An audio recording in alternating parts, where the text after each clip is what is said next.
So good afternoon guys, welcome to the vlog. और पिछले 60 दिनों से मैं असम में हूँ और इन 60 दिनों में मैंने बहुत सारी प्रॉब्लम्स को फेस किया है और इसीलिए मैं आज ये वीडियो बना रहा हूँ ताकि जब भी आप असम आए आप इन प्रॉब्लम्स को फेस ना करें समझ।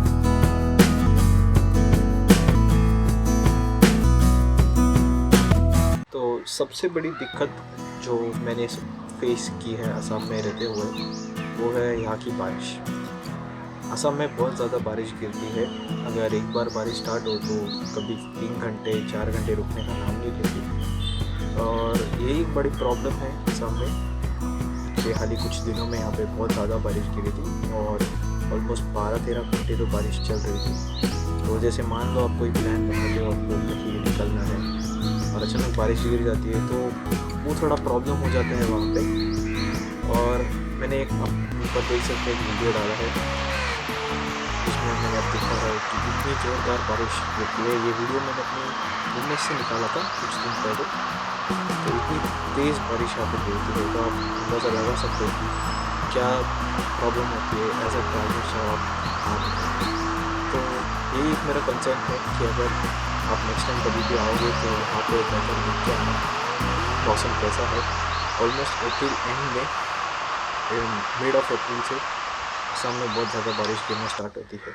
तो अगर आप अपना ट्रिप प्लान कर रहे हो तो वेदर को ज़रूर देखना। तो दूसरी बड़ी प्रॉब्लम जो मैंने यहाँ पे आके फेस की है वो इलेक्ट्रिसिटी है। असम में इलेक्ट्रिसिटी कट ऑफ बहुत फ्लक्चुएटिंग होता है, कभी भी इलेक्ट्रिसिटी आ भी जाती है। स्पेशली जब बारिश बहुत ज़ोरदार गिरती है तो इलेक्ट्रिसिटी जाना ये पक्का है और ये दिक्कत मैंने बहुत फेस की है।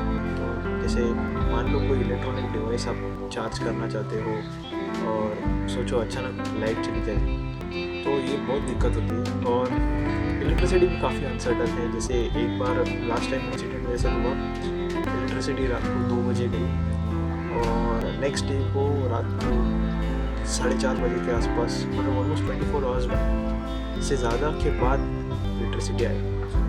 तो मैं तो एडवाइस आपको यही करूँगा कि जब भी आपको इलेक्ट्रिसिटी मिले तो आप अपने सारे इलेक्ट्रॉनिक डिवाइसेस, लैपटॉप्स, मोबाइल जो भी है, हेडसेट्स है, उनको प्लीज़ चार्ज करें। तो तीसरी बड़ी प्रॉब्लम जो मैंने यहाँ पे फेस की है सबसे ज़्यादा वो है इंटरनेट कनेक्शन। और जो जहाँ मैं रह रहा हूँ वहाँ पे वाईफाई कनेक्टेड है लेकिन वो भी चल रहे नहीं है काफ़ी दिनों से और जब चलते हैं तो भी ठीक ठाक चल जाते हैं।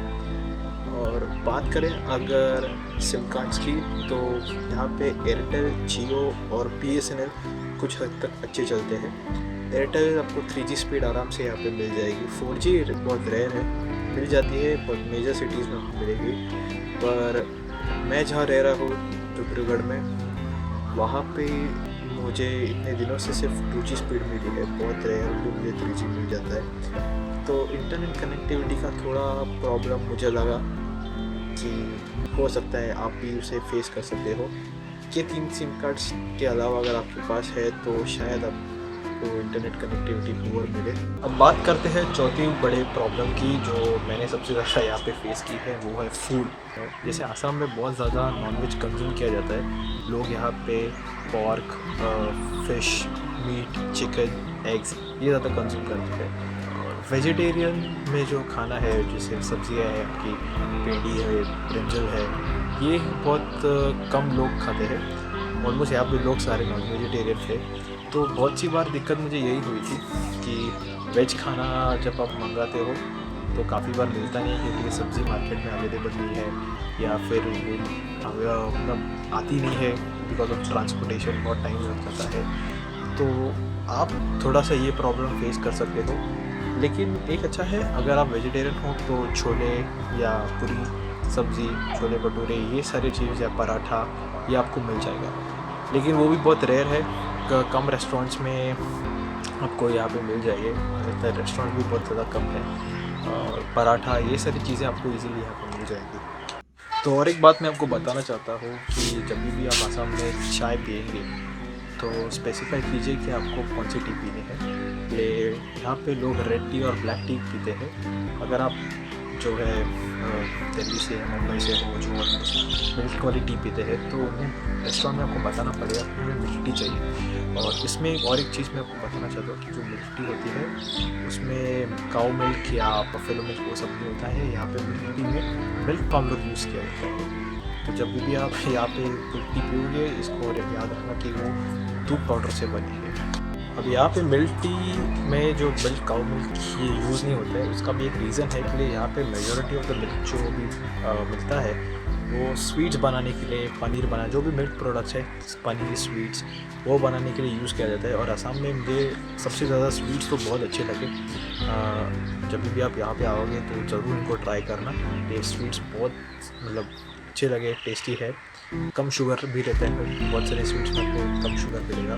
तो ये एक अच्छी चीज़ है यहाँ के स्वीट्स के बारे में।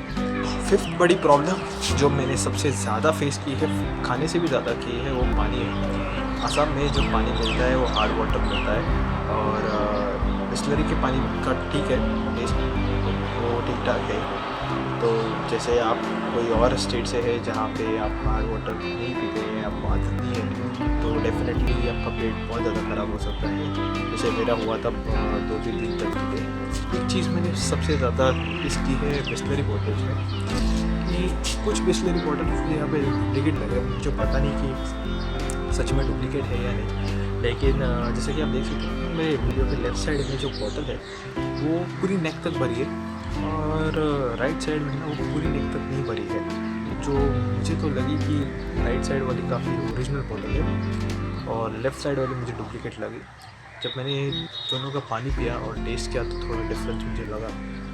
तो इसलिए आप जब भी बॉटल से पानी पियोगे तो आप एक चीज़ को ध्यान में रखना कि आप उनका जो लेवल ऑफ वाटर है पूरा नेक तक नहीं भरा हुआ था, वो थोड़ा नीचे रहता है, तो उसे ध्यान में रख के उस बॉटल को। लेकिन कुछ चीज़ें ऐसी हैं जो डेफिनेटली मुझे असम में आने के बाद बहुत ज़्यादा अच्छी लगी और उसमें से एक है यहाँ का नेचर। वेदर काफ़ी अच्छा है, पीसफुल वेदर है। हाँ, बारिश गिरने पे आपको दिक्कत आएगी, बट अब वैसे आप कोई प्लान बनाते हो बाहर जाने के लिए, अचानक बारिश गिर जाए तो तकलीफ़ होती है। लेकिन अगर बारिश नहीं गिरती है और जैसे अभी एक जैसे ब्राइट सनी डे है, आज बहुत दिनों के बाद इसी धूप निकली है, तो ऐसा अगर दिन मिलता है और आप ट्रिप करते हो तो डेफिनेटली बहुत अच्छा है। तो वेदर थोड़ा सा मतलब बारिश के टाइम पे बारिश होती है तो प्रॉब्लम होगा, लेकिन वेदर इज़ ऑसम। चाहे कभी ठंड गिरती है, कभी कभी वो फ्लक्चुएशन होता है, गर्मी भी हो जाती है, ठंड भी होती है, तो ये तो आपको होगा, लेकिन must say the weather is really really awesome. तो दूसरी बड़ी चीज़ जो मुझे यहाँ पे सबसे ज़्यादा अच्छी लगी वो है असम की चाय। और मैंने पहली बार असम टी को टेस्ट किया है, तो मैं जस्ट आपको इतना बताना चाहता हूँ कि इट इज़ वेरी स्ट्रॉन्ग, बहुत टेस्टी है। और तीसरी इम्पोर्टेंट चीज़ मतलब ये बहुत रिफ़्रेशिंग है। जब भी आप में असम की चाय पियोगे तो आपको काफ़ी ज़्यादा रिफ़्रेशिंग फील होगा।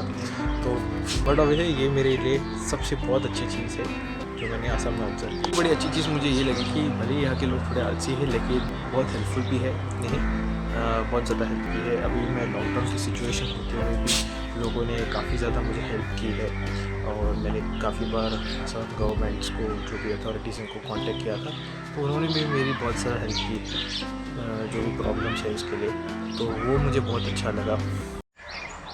सो ये थी कुछ अच्छी और बुरी बातें जो मुझे लगी bye staying in Assam for the last 60 days I am staying over here.